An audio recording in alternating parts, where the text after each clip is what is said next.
Buenas noches para todos. Hoy nos toca un tema diferente porque creo que no hemos hecho el tema del escándalo, ¿no? Y a veces escuchamos la palabra escándalo y la misma palabra da una idea de cierto ruido, de movimiento. Y uno dice, ¿qué será el escándalo? Hay muchas personas que se contentan con evitar el escándalo y prefieren ocultarlo por orgullo, ¿no? Mientras la gente no sepa lo que está viviendo dentro de su vida propia, no importa eso. Entonces, como lo tapan y sienten que viven en paz, cuando en verdad una persona que tiene ese tipo de vida no puede vivir en paz, ¿no? Entonces, hoy vamos a basarnos en el estudio del Evangelio según el Espiritismo. Gracias. Que nos va a esclarecer y ayudar a entender, en base a las enseñanzas del Maestro Jesús, a qué se refiere cuando hablamos de escándalo. Y nos dice Jesús, si vuestra mano o vuestro pie es motivo de escándalo, cortadlos y arrojadlos lejos de vosotros, porque mejor será que entréis en la vida con un solo pie o una sola mano, a que tengáis dos y seáis arrojados en el fuego eterno. Lo dice en Mateo capítulo 18, versículo 8. Entonces, comúnmente vemos que escándalo es toda acción que sea contraria a la moral, al decoro, de una manera ostensible, ¿no? Notable, que se note. No está precisamente en la acción de lo que suceda, sino en la repercusión que esta acción pueda tener, en lo que genere la acción perniciosa, ¿no? Entonces, todo lo que lleva al hombre a la caída, como el mal ejemplo, por ejemplo, los principios falsos, los abusos de poder, generan escándalos. Entonces, debemos entender, por las palabras de Jesús, eran en sentido figurado, ¿no? Él no iba a decir que te arranques, que te cortes las manos, ni te quites el ojo, no, eso no lo decía. Entonces vemos aquí que en el sentido evangélico no es solo lo que afecta a la conciencia de otro, es todo lo que resulta de los vicios y de las imperfecciones humanas. Toda reacción mala de un individuo para con otro, con o sin repercusión. En consecuencia es la consecuencia efectiva del mal moral. Miren ustedes qué fuerte, ¿no? Es todo lo que resulta de nuestros propios vicios, de nuestras propias tendencias, de nuestras imperfecciones, que todos tenemos imperfecciones. Aquí nadie es perfecto. Recordemos quién era perfecto y quién es perfecto, el Maestro Jesús. Pero nosotros todavía estamos lejos de ser como Él. Entonces es toda reacción mala de una persona hacia otra, con o sin repercusión, como consecuencia de sus errores, de sus imperfecciones, ¿no? Entonces, el que provoca un escándalo, ¿qué pasa? Demuestra que es un ser, un espíritu imperfecto, muy imperfecto. Y esos actos de maldad van a tener consecuencias y va a tener que reparar en un futuro. Y ya vamos a ver de qué tipo de pruebas van a poder ser esas consecuencias, ¿no? Entonces, cuando habla de fuego eterno, Jesús simboliza que mientras no vivamos conforme Cristo nos enseñó, tendremos que hacerlo a través de 1000 formas diferentes. Si la rebeldía perdura por infinidad de siglos, los procesos purificadores permanecerán igualmente como el fuego material. Procesos purificadores, ¿qué quiere decir? Las reparaciones que tendremos que vivir, ¿no? Por la ley de causa y efecto. Entonces debemos entender también que Jesús se refería de esta manera a las consecuencias de nuestros errores, de una manera que ahora decimos, ¿cómo puede hablar así? Porque la gente en esa época era diferente a la que es hoy. No estaban preparados, eran inmaduros, no eran una sociedad espiritualizada, más bien eran espíritus endurecidos. Entonces él hablaba de esa manera para que la gente se asustara un poco y tomara conciencia, sobre todo recapacitara si estaba cometiendo errores en sus vidas, ¿no? Y en la frase, ¿por qué será mejor que entréis en la vida con un solo pie o una sola mano? Nos hace referencia a la existencia continua, cuando dice la vida, ¿no? En la cual todo espíritu despertará para su glorioso destino de eternidad. ¿Por qué? Porque la reencarnación nos aclara las cuestiones del ser, del sufrimiento y del destino. Porque si no hubiese reencarnación, ¿cómo podríamos superar aquellos errores que todos tenemos, ¿no? Él habló sobre esos sabios principios. Mientras que un cristiano normalmente solo conoce un tipo de muerte, Jesús nos explica los verdaderos tipos de muertes que hay según cómo nos hayamos comportado. Las que saben los cristianos normalmente es simplemente la conciencia culpable por desviarse de la ley, que es la que hablamos, como se podría decir, el infierno que se dice, ¿no? Entonces, cuando uno no se comporta bien, cuando uno se equivoca y va en contra de las leyes divinas, ¿qué va a pasar con ellos? Vamos a ver los motivos determinantes de sus renacimientos dolorosos. Pueden nacer lisiados, ciegos, paralíticos desde la cuna, que piden semejantes pruebas, ¿como qué? Como periodos de reparación y de regeneración, que son indispensables para la felicidad futura. Porque, ¿qué pasa con nosotros? Cuando ya desencarnamos, cuando morimos y vamos al mundo espiritual, nos damos cuenta de nuestros errores y pedimos muchas veces en una nueva encarnación reparar los daños que hicimos. Pero cuando hemos hecho muchísimo daño, vamos a tener que vivir por las consecuencias de una manera dolorosísima. Y no es que Dios nos quiera castigar, somos nosotros mismos los que necesitamos esa medicina por nuestra rebeldía. Entonces, nacer ciego es cuando hicimos mal uso de nuestros ojos. Podemos haber sido testigos para acusar a alguien, pero mintiendo, ¿no? Podemos haber sido espías, o sea, quién sabe todo lo que hemos hecho, lisiados, hemos mutilado a alguien, matado, hasta suicidios, ¿no? Que generan que uno nazca con problemas de salud mental también, culpas, en fin, hay tantos casos que es imposible de describirlos todos en estos momentos. Pero es importante que entendamos que todos vamos a llegar a un momento de ser felices. Ahora, sin embargo, no nos toca por nuestra consecuencia, no, mejor dicho, porque somos espíritus imperfectos, pero con el tiempo lo lograremos, depende de cada uno. ¿Por qué? Porque es necesario que hayan escándalos en el mundo, dijo Jesús. Porque los hombres, a causa de sus imperfecciones, se inclinan a practicar el mal. Y porque los malos árboles dan frutos malos. Es obviamente una realidad. El mal es una consecuencia entonces de la imperfección de los hombres, y no que tienen ellos la obligación de practicar el mal. Nadie está obligado a practicarlo. Pero como somos imperfectos y tenemos todavía tendencias equivocadas, muchas veces cometemos actos malos, ¿no? Entonces todavía en este mundo la gente no es 100% feliz, porque hay más mal que bien. Somos más equivocados que buenos.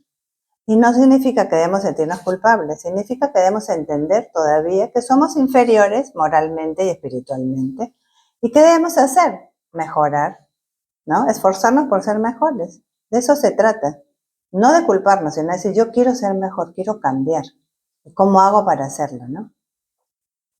Y como los hombres están en expiación en la tierra, muchas veces se castigan a sí mismos al mantenerse en contacto con sus vicios, siendo quienes, las víctimas, ellos mismos son sus primeras víctimas. Pero ¿qué va a pasar? Cuando las personas se cansen de sufrir por causa del mal, buscarán el remedio en el bien. Se van a dar cuenta de que hacer el bien nos da un gran bien, mientras que hacer el mal nos genera tormentos, sufrimientos, nos hace estar siempre infelices, tristes, deprimidos, ¿no? Entonces la reacción de esos vicios va a servir al mismo tiempo de castigo para unos y de prueba para otros. Dios hace que el bien surja del mal, porque Dios es amor, ¿no? Entonces el mal no va a durar para siempre, no. Solo que al estar los hombres equivocados son castigados con el mal. Si no hubieran culpables tampoco se necesitaría castigarlos, ¿no? Pero ¿qué pasa en los mundos más adelantados? Porque hay muchas moradas en la casa de mi Padre, dijo Jesús. Hay muchos planetas que están creándose y hay muchos planetas que ya alcanzaron la perfección, hay mundos felices. Entonces, todos esos mundos adelantados varían en sus diferentes grados de espiritualidad. Y hay otros en los que nadie piensa en hacer mal al prójimo. Qué bonito va a ser eso cuando nos toque vivir en ese tipo de mundos, ¿no?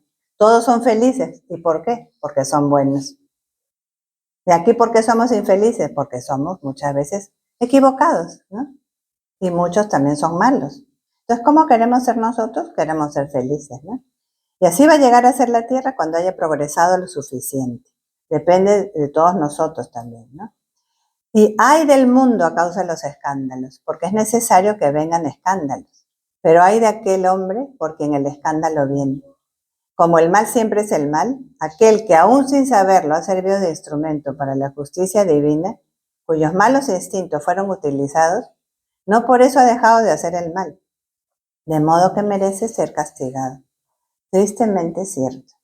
Entonces, la persona que es el instrumento para que alguien sea infeliz, que elige hacer el daño y a veces sabiendo que está haciendo el mal, porque puede ser que lo haga sin darse cuenta, que no sea consciente, pero hay otras personas que lo hacen a propósito. Imagínense ustedes las deudas que contrae esa persona, ¿no? Que haciendo algo sabe que va a hacer perjudicar a todos y lo va a hacer de todas maneras, hay que tener mucha pena. Y como ejemplo tenemos, por ejemplo, un hijo ingrato, ¿no? Ese es un castigo para un padre o una prueba, porque ese padre sufre por eso. ¿Y qué pasa? Puede ser que sea posible que ese padre haya sido un mal hijo o que hizo también sufrir a su padre. Entonces, eso no excusa al hijo de ser un mal hijo tampoco. Sin embargo, a ese padre que le toca vivir esa experiencia, porque él también se comportó así, se comportó mal. Podría tener un hijo bueno que lo quisiera, pero le tocó vivir esa experiencia, porque tenía que aprenderla, ¿no? Cada lección va de la mano con la necesidad del aprendizaje. Si vuestra mano es motivo de escándalo, cortadla. Cada uno debe destruir en sí mismo toda causa de escándalo y del mal. Arrancar de su corazón todo sentimiento impuro y todo principio vicioso. Más le vale al hombre que se le corte una mano a que esa mano sirva de instrumento para el mal. Más vale que no vea a que sus ojos le sirvan para concebir malos pensamientos. Entonces, el espiritismo nos explica el verdadero sentido de lo dicho por Jesús. Nos indica y nos dice que todo depende de nosotros. Vivimos hoy las consecuencias de nuestros errores, ¿no? Entonces, tomar al pie de la letra lo dicho por Jesús sería algo muy equivocado. Entonces, ¿qué debemos hacer? Destruir en nosotros todo sentimiento impuro y todo principio vicioso. Es preferible sufrir las repercusiones del escándalo a causarlos. O sea, es mucho mejor que nosotros seamos las, entre comillas, víctimas, a ser nosotros los victimarios, los verdugos, perdón. Porque esa persona, quien el escándalo le es dirigido, que agradezca porque está saldando sus deudas, sus débitos con las leyes divinas. Recordemos que existe la ley de causa y efecto. Todo lo que hacemos tiene consecuencias. Si yo hoy le tiro una piedra a alguien, probablemente algún día me caiga una piedra a mí. Y ese es un ejemplo fácil, ¿no? Pero si yo engaño, estafo, perjudico a alguien, probablemente, si no es en esta vida, en esta existencia, en otra futura, me pasará lo mismo. Entonces, ¿qué quiere decir con que debemos agradecer? Porque estamos saldando nuestras deudas. Tenemos que decir, Señor, sé que esta prueba me está pasando porque me equivoqué. Te agradezco la oportunidad que me das para superar este desafío. No me quejo. Dame fortaleza y coraje para seguir adelante por este camino. El camino de mi reforma. Porque es a través de estas pruebas que yo voy a mejorar.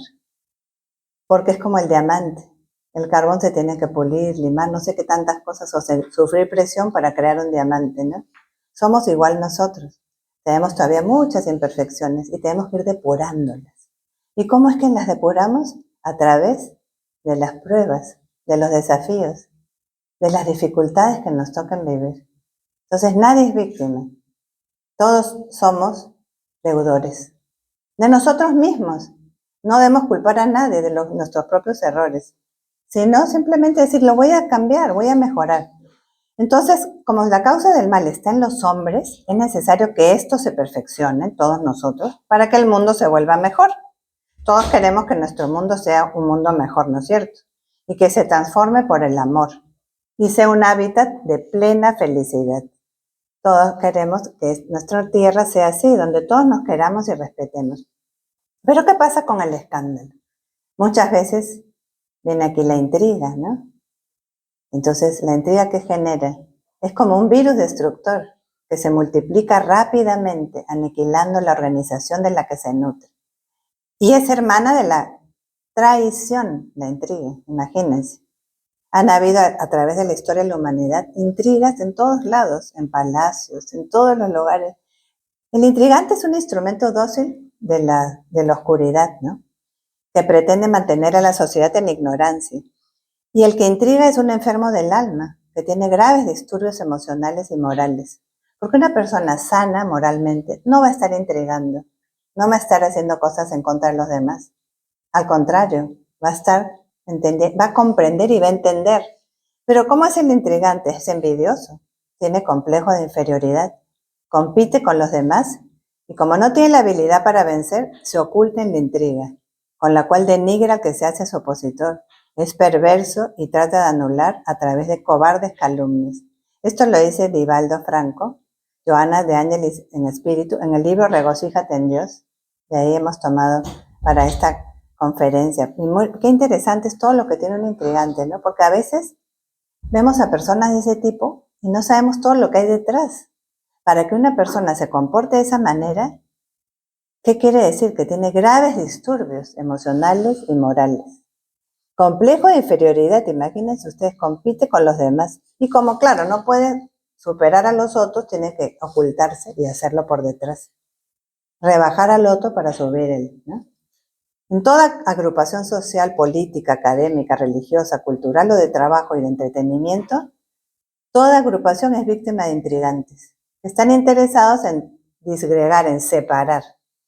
Está en todas partes, en una gran parte de la sociedad desdichada que se complace en la maledicencia.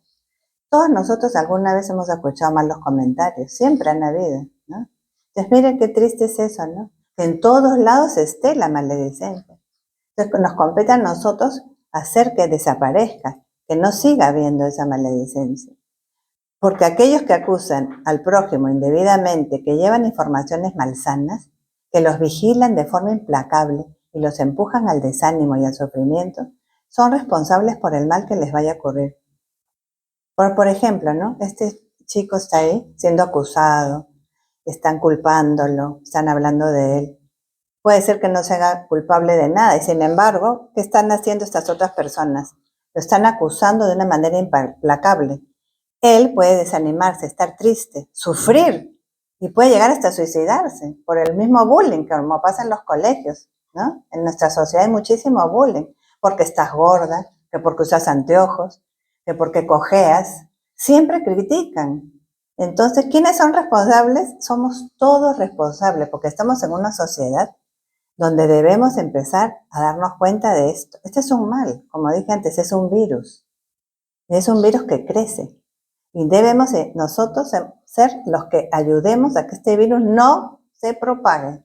Por eso nunca transmitamos la información infeliz. Apaguemos los incendios morales que provocan la maledicencia. Cerremos los oídos a las persuasivas palabras simuladas del intrigante, porque a veces hay personas que nos escogen para chismosearnos, para hablar mal, o para hacer su catarsis, ¿no? Como son amargados y desdichados, buscan a personas para desahogarse. Entonces, ¿qué debemos hacer nosotros? Con paciencia y compasión debemos dejar atrás esas calumnias y darnos cuenta de que debemos tomar conciencia y confiar en nosotros para no aceptar la intriga destructora. Porque ¿qué pasa con nosotros cuando escuchamos esas cosas y las aceptamos? Nos contaminamos y muchas veces sin darnos cuenta lo propagamos y hacemos que el mal aumente. Entonces somos nosotros co-creadores del mal. Imagínense, qué triste es eso, ¿no? Y nos dice Joana de Ángelis en nuestro librito Vida Feliz, que tanto nos gusta, que hay dos tipos de personas, las personas que hacen y las que observan desde la barrera. ¿Y qué hacen esas personas que observan desde la barrera? Apuntan errores, critican y atormentan a la vida de las personas. Si los que dicen saber cómo se hacen las cosas dejasen de opinar y las ejecutasen, el mundo cambiaría para bien. Y es tan cierto esto, porque hay muchas veces personas que lo único que hacen es ver en qué nos equivocamos, ¿no? Apuntando, anotando todo, criticando y atormentando la vida de las personas. Entonces, es real, es una realidad que en lugar de opinar debemos ejecutar y ayudar a todos los que necesitan ayuda, ¿no? Como vemos ahí. En lugar de estar mirando y señalando, ocupémonos de ayudar a crear. Seamos parte del grupo que construye y hablemos con el objetivo superior de ser útiles, sin esperar que nos aplaudan ni tampoco que nos tiren piedras, ¿no? Porque vamos a ayudar. Habrá gente que no le guste y habrá gente que sí le guste. Pero ¿de qué grupo queremos ser nosotros? ¿Del que construye o del que destruye? Porque las críticas y todo eso malo destruyen. Podemos destruir el honor de una persona en un segundo, cuando lleva toda la vida buscando tener una buena reputación, por ejemplo, ¿no? Que antiguamente era tan importante la palabra. Hoy se ha perdido mucho eso, pero realmente es muy importante mantener nuestra palabra. Saber decir las cosas y cumplirlas. No decir algo y no cumplirlo, porque eso no es tener palabra. Ya nadie nos va a creer. ¿Y qué debemos hacer? Debemos ser indulgentes. ¿Y qué es la indulgencia? Nos dicen en el Evangelio según el Espiritismo. La indulgencia no ve los defectos del prójimo, o si los ve, evita hablar de ellos o divulgarlos. Nunca se ocupa de los actos malos de los demás, a menos que sea para prestar un servicio, y aún así los atenúa cuando le es posible. Entonces sean indulgentes para con las faltas del prójimo, cualesquiera que sean, con todas. Solo juzguen con seriedad sus propias acciones, y el Señor empleará la indulgencia para con ustedes, así como ustedes la hayan empleado para con los demás. Todos tenemos malas inclinaciones que vencer, defectos que corregir y costumbres que modificar. Entonces seamos nosotros indulgentes. Primero, veámonos a nosotros mismos. ¿Realmente soy bueno, soy perfecto? ¿Cómo me comporto? ¿Tengo derecho a juzgar a otros? Y no lo tenemos. Y en ese sentido, en el Evangelio según el Espiritismo dice, ¿no? Está permitido reprender al prójimo, observar sus imperfecciones y revelar el mal que comete. ¿Estará permitido eso?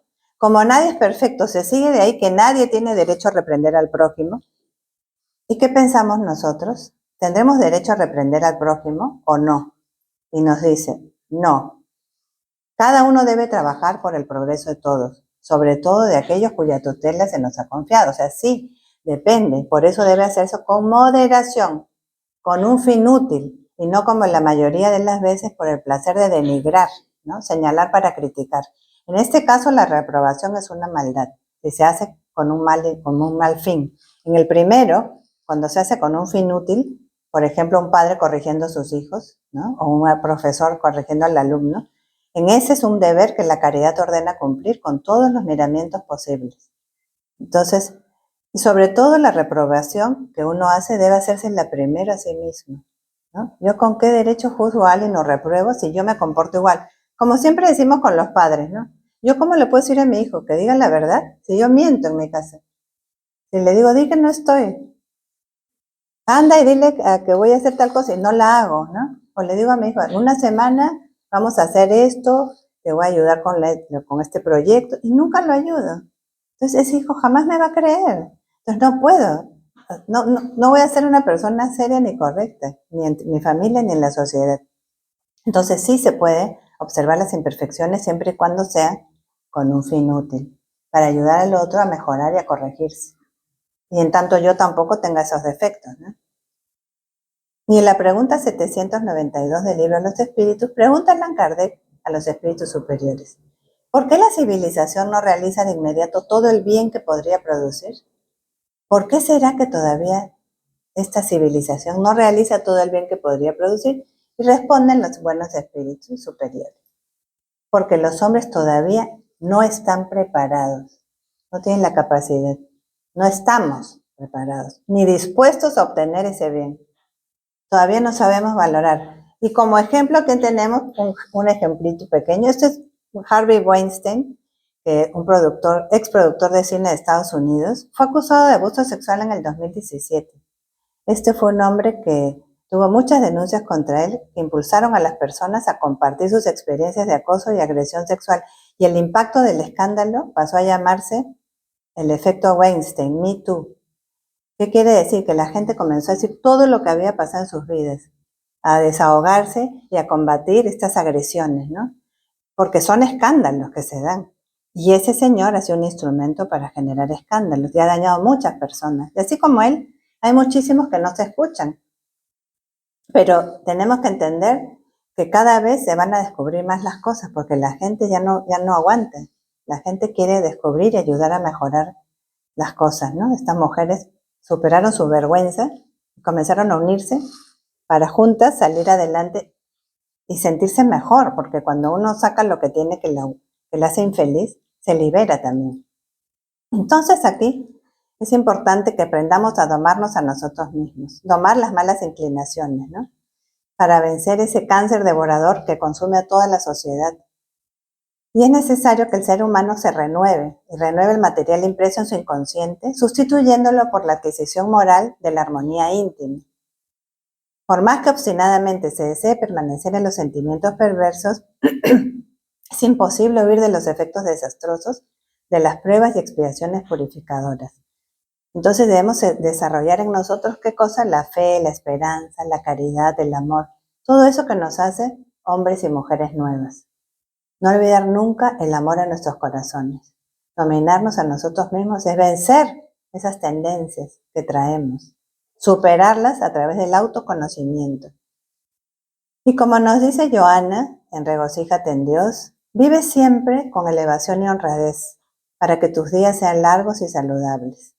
Divulga el bien, el afecto puro, lleva en la mente y en la emoción los valores de la alegría que emana de los deberes rectamente cumplidos.